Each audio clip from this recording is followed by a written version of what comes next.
നമസ്കാരം. പഴംപുരാണം. നമ്മൾ കുറച്ച് പഴംപുരാണം പറയുക. ഈ അമ്മ വഴക്കാറിന് കണ്ണിറഞ്ഞു, ആ കണ്ണീരിൽ ഞാൻ നനഞ്ഞു, കന്നിവയിൽ പാടത്ത് കനലെരിഞ്ഞു, ആ മൺകൂടിൽ ഞാൻ പിടഞ്ഞു. എന്തൊരു നല്ല വരിയല്ലേ ഇത്! ഇപ്പം വലിയ അമ്മയ്ക്കൊക്കെ വലിയ പ്രാധാന്യമുള്ള സമയമാണ്. ഇന്ന് നമുക്ക് കുറച്ച് അമ്മ മാഹാത്മ്യം പറഞ്ഞാലോ എന്നാണ് നമ്മൾ കരുതുന്നത്. അപ്പോൾ നമുക്ക് അങ്ങോട്ട് തുടങ്ങാം. എന്താ ഇതെൻ്റെ അമ്മയാന്ന് ഞാൻ പറയില്ലേ, കോൺഗ്രസ്. അമ്മയ്ക്ക് വിഷമം ഉണ്ടാക്കാൻ മക്കൾ സമ്മതിക്കുകയല്ല, അത്രേ ഉള്ളൂ. ഈശ്വര, ഇവിടെ ആരില്ലല്ലോ ഇതൊന്നും പറഞ്ഞിട്ട്. ഞാൻ മത്സരിക്കുന്നില്ല. എനിക്ക് പാർട്ടി എന്റെ അമ്മയെ പോലെയാണ് ഞാൻ പറഞ്ഞല്ലോ. ഇതെന്തും മറിമായും എനിക്ക് ഭ്രാന്തായി പോയതാണ്. അത് നാട്ടുകാർക്ക് മൊത്തം. ഈ തെരഞ്ഞെടുപ്പ് കാലത്ത് ഇനി വേറെ ആർക്കെങ്കിലും പാർട്ടി അമ്മയായിട്ട് വല്ലതും തോന്നിയിട്ടുണ്ടോ? ഉണ്ടെങ്കിൽ പൂമുഖത്തേക്ക് പരിപരിയായിട്ട് വന്നോളി. അമ്മേ, പൂമുഖത്തേക്ക് വൺ ബ്ലാക്ക് ചെയ്യാ. ഒരാളാണെങ്കിൽ കോൺഗ്രസ് എൻ്റെ അമ്മയാണെന്ന് പറയുന്നു, അമ്മയ്ക്ക് വിഷമം ഉണ്ടാക്കുന്ന ഒന്നും ഞാൻ ചെയ്യത്തില്ലെന്ന് പറയുന്നു. മറ്റൊരാണെങ്കിൽ പാർട്ടി അമ്മയെപ്പോലെയാണ്, സ്വതന്ത്രനായി മത്സരിക്കത്തില്ല എന്നൊക്കെ പറയുന്നു. എന്തോരം നല്ല മനുഷ്യരായി ഇവരൊക്കെ അല്ലേ. അപ്പോൾ ഒരു സംശയമുണ്ട്, പാർട്ടി അമ്മയാണെങ്കിൽ അപ്പോൾ AICC അപ്പം തീർച്ചയായിട്ടും മുതുമുത്തച്ഛനായിരിക്കും. അതൊക്കെ പോട്ടെ, ആരാണ് ഈ രണ്ടു പേരെന്ന് മനസ്സിലായില്ലേ? തോറ്റ MLA എന്നൊക്കെ പറയുന്ന പോലെ ഈ തോക്കാൻ പോലും ഭാഗ്യം കിട്ടാതെ പോയ, സീറ്റ് കിട്ടാത്ത രണ്ട് സ്ഥാനാർത്ഥികൾ. ഞാനൊരു തോറ്റ MLA ആണ്. ഞാനങ്ങനെ വിളിക്കില്ല. വേണ്ട, ജനങ്ങളുടെ ആഗ്രഹങ്ങൾക്ക് വഴങ്ങി കൊടുക്കുന്ന രാഷ്ട്രീയ പാരമ്പര്യമാണ് എനിക്കുള്ളത്. ഈ രണ്ടുപേരും ആവോളം ഹൈക്കമാൻഡിൽ എൻ്റെ വാതിലിൽ കടന്ന് മുട്ടി വാഴയ്ക്കൻ അമ്മയോട് ഒരു ദേഷ്യവും ഇല്ല, ഒരു പിണക്കോ ഇല്ല കേട്ടോ. അതാണ് ഈ മനസാക്ഷി എന്നൊക്കെ പറയുന്നത്.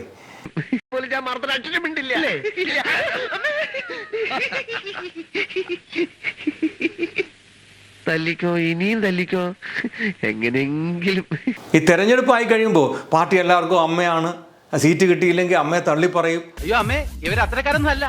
പിന്നെ അവരെയും പറഞ്ഞിട്ട് കഥയില്ലല്ലോ. ജനത്തെ സേവിക്കാൻ നിൽക്കുന്നവരുടെ വിഷമം അവർക്കല്ലേ മനസ്സിലാകത്തുള്ളൂ. ഞാൻ ഈ പോസ്റ്റ് ഓഫീസ് ഇവിടെ കൊണ്ടുവന്നത്, ഇവിടെ സ്ഥിരമായിട്ട് പോസ്റ്റ് മാഷ് വേണോ? ഞാൻ കൊണ്ടുവരും. ഈ പോസ്റ്ററുകളൊക്കെ അടിച്ചു വെച്ച് പോയി. ഇനിയിപ്പോൾ അതെന്താ ചെയ്യുന്നത്? നിങ്ങൾക്ക് ആർക്കെങ്കിലും എന്തെങ്കിലും ആശയങ്ങളുണ്ടെങ്കിൽ ഒന്ന് പറഞ്ഞു കൊടുക്കണേ. വഴക്കിനോടൊക്കെ നമുക്കൊന്ന് പറഞ്ഞു കൊടുക്കാം. ഏറ്റവും നല്ല ആശയത്തിന് ഒരു 1ാം സമ്മാനം നമ്മൾ കൊടുക്കുന്നുണ്ട്. കള്ളമല്ല കേട്ടോ, കൊടുത്തിരിക്കും. ഞാൻ കുത്തിപ്പിടിച്ച് വാങ്ങിക്കും. ആദ്യത്തെ ആശയം തന്നെ വന്നല്ലോ, പെട്ടെന്ന് വന്നല്ലോ. എന്താ വാഴയ്ക്ക പൊതിയാനെടുക്കാമെന്ന്. നിങ്ങളെ മനുഷ്യനെ കളിയാക്കുന്നതിന് ഒരു അതിര് വേണം കേട്ടോ. സങ്കടപ്പെട്ടിരിക്കുക, അതിൻ്റെ കൂടെ നിങ്ങൾ വീണ്ടും സങ്കടപ്പെടുത്തല്ലേ. അല്ല, നിങ്ങൾ പറഞ്ഞു ശരിയാ, ഒരു നല്ല ആശയമാണ്. ഇതിന് സ്ഥാനാർത്ഥിയോടൊക്കെ ചേർന്ന് നിൽക്കുന്ന ആശയമാണ്. ആ പേരും ഈ വാഴയ്ക്കയൊക്കെ ആയിട്ട് നല്ല ബന്ധമുള്ളത് കൊണ്ട് അത് നന്നായിട്ട് ചേരുകയൊക്കെ ചെയ്യും. ഇനി അത് അടുത്തൊരാശയം വന്നല്ലോ. അത് ചെറിയൊരു ഉപദേശമാണെന്ന് തോന്നുന്നല്ലോ. എൻ്റെ വാഴക്കൻ ചേട്ട കോൺഗ്രസിൽ നിന്നാൽ വല്ല വാഴയ്ക്കായും കിട്ടില്ല, അടുത്ത സ്ഥലം വല്ലതും നോക്കാൻ. കണ്ടോ, ഈ ചേട്ടനോട് പറയുകയാണ്, ഇപ്പോൾ ഈ വിഷമിച്ചിരിക്കുന്ന ആളിനോട് പറയുകയാണ്, ഇപ്പോൾ വേറെ എവിടെയും ഓടി കയറിക്കോളാൻ പറയാം. ഇനി ഓടി കയറിയാലും കഥയില്ല. ഇലക്ഷൻ പ്രഖ്യാപിച്ചു, സംഗതിയെല്ലാം ഓടിപ്പോയില്ലേ. ഇനി അതും കഥയില്ല. നിങ്ങൾ ഉപദേശിച്ചിട്ടും കഥയില്ല കേട്ടോ. ആ ഉപദേശം നമ്മൾ എടുക്കുന്നില്ല, അതിന് സമ്മാനവും ഇല്ല. അല്ല, നാട്ടുനടപ്പ് അങ്ങനെ ആയതുകൊണ്ട് വേണമെങ്കിൽ പരീക്ഷിക്കാവുന്നതേ ഉള്ളൂ കേട്ടോ. അടുത്ത ആശയം വന്നല്ലോ.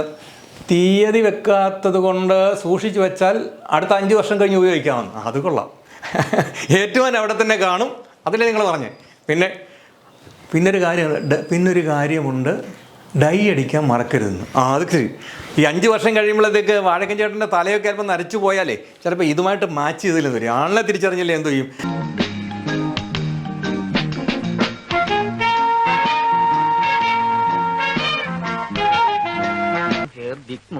ഞാൻ തന്നെ ഇവരെ എങ്ങനെയാ പറഞ്ഞ് മനസ്സിലാക്കുക?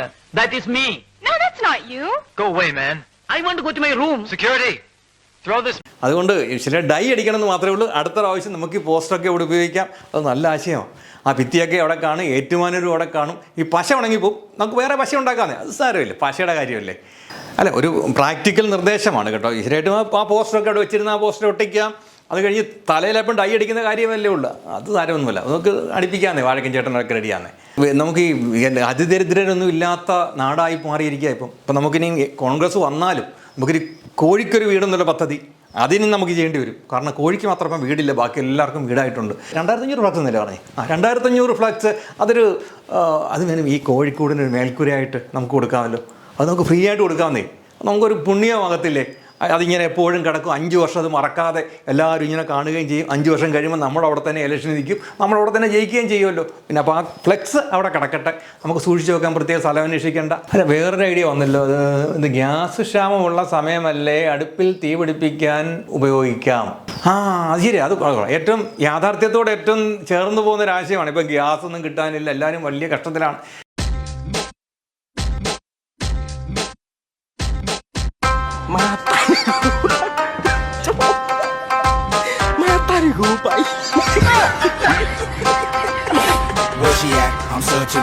അവർക്കൊക്കെ ഹോട്ടലുകാർക്കൊക്കെ കൊടുത്ത് അവർ പൊന്നു വില നിർത്തുന്നു.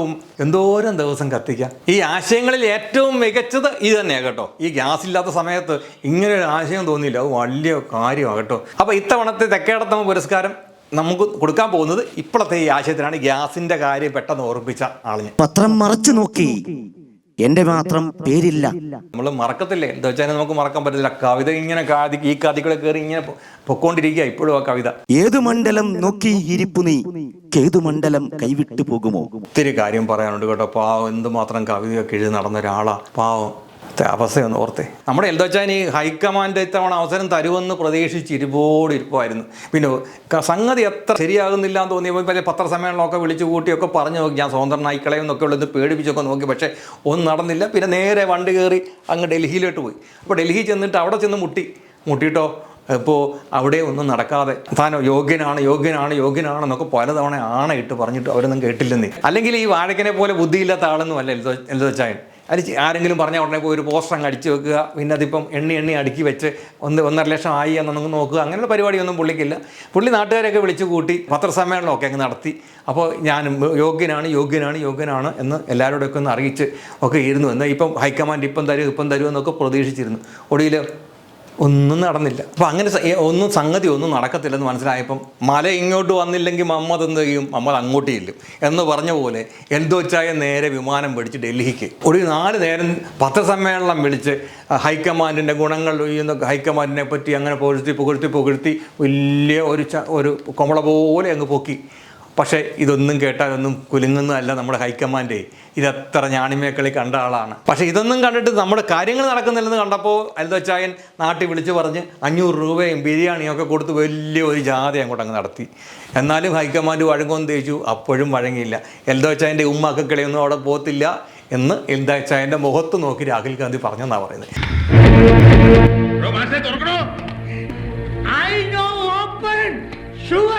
എൽദോച്ചായൻ നേരെ ഫ്ലൈറ്റ് കയറി ഇനി കേരളത്തിൽ വന്നു.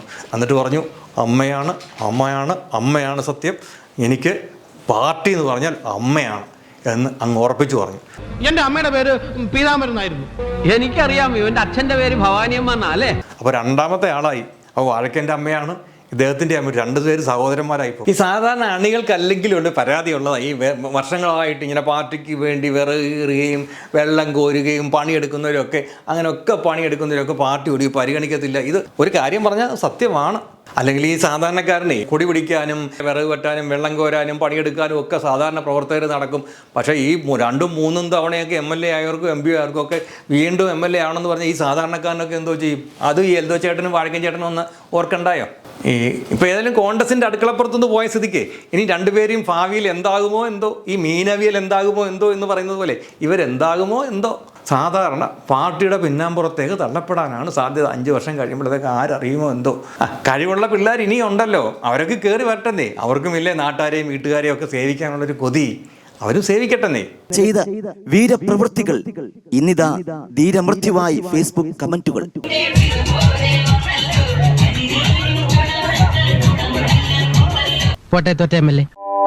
കൂടുതൽ വാർത്തകളും വിശേഷങ്ങളും നിങ്ങൾക്ക് ലഭിക്കാൻ കേരളീയം ന്യൂസ് സബ്സ്ക്രൈബ് ചെയ്യുക. കൂടെ ബെൽ ബട്ടണും അമർത്തുക.